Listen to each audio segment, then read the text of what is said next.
It really is the battle of the sexes. I don't agree with RFK on everything. We have big disagreements. We also have fundamental agreements. I love the fact that RFK is focused on the chronic disease epidemic in this country. The fact that half of our kids are obese. You know, half of our kids in America are obese. Do you know that 3% of our kids, the kids in Japan, are obese? So half of American kids are obese, and 3% of kids in Japan are obese. What is going on here? Why has autism gone from 1 in a couple thousand? It's now in California, 1 in 23 kids. Is it all just because we've gotten better at reporting and better at finding, or is there something else going on here? Is our food supply poisoning us? Is our environmental toxins poisoning us? On the childhood vaccination schedule, there are 72 vaccines. There were 10 in our parents' generation.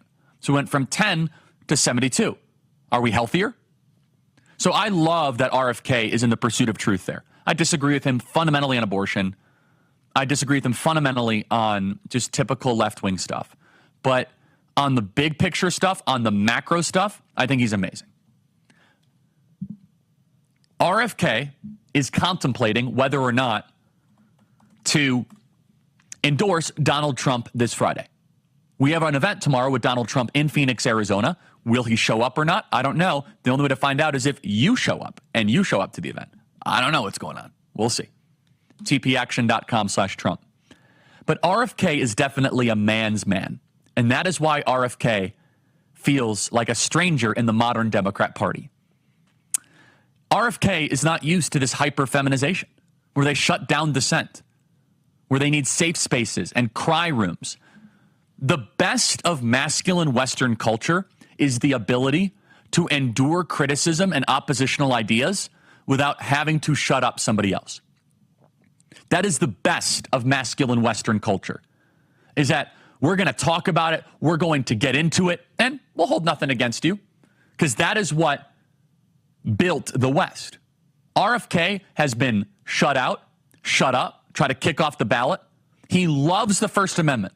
His running mate, Nicole Shanahan, who I also have been critical of and have fundamental disagreements, but we have macro agreements, says that Friday is going to be one of the biggest events in American election history.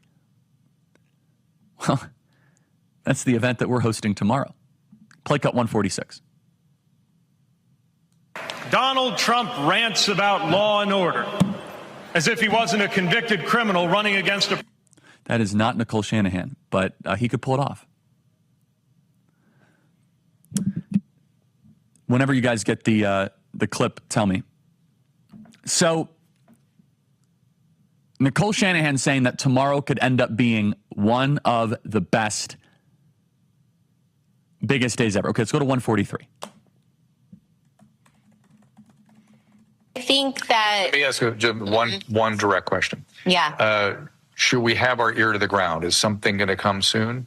Yeah, absolutely. I think that Friday is going to be one of the biggest events in American election history. What time? Where should I tune in? The details will be shared. Where? Go to Bobby's X account, and Team Kennedy will be releasing a press release as well. Okay. What if we made RFK the chief declassification officer, the CDO of the government? And his entire job is he goes around just declassifying stuff. Oh, I'm going to go and declassify all the COVID files. Oh, I'm going to go declassify the Kennedy assassination. Oh, I'm going to go declassify the Malcolm X assassination. Oh, I'm going to go declassify the Martin Luther King documents. Oh, just make him the declassification czar.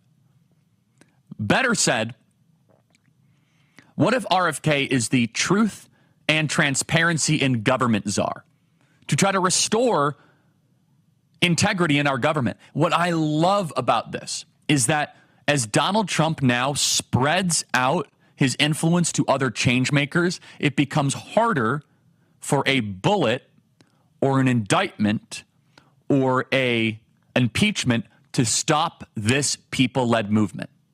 You have J.D. Vance, Tulsi Gabbard, Elon Musk, RFK. There's too many of them now for the regime and the machine and the Leviathan and these monsters in the swamp to be able to pick them all off. Because at one side of the government, you're going to have Elon Musk trying to make us more efficient. On the other side of the government, you're going to have Tulsi Gabbard trying to expose the war machine. On the other side of the government, you have RFK declassifying and trying to get in truth in government. And then at the other side of government, you have J.D. Vance fulfilling the MAGA agenda when it comes to immigration, trade, and core MAGA values. And then you have Donald Trump running the whole show. Who do you take out? You can't.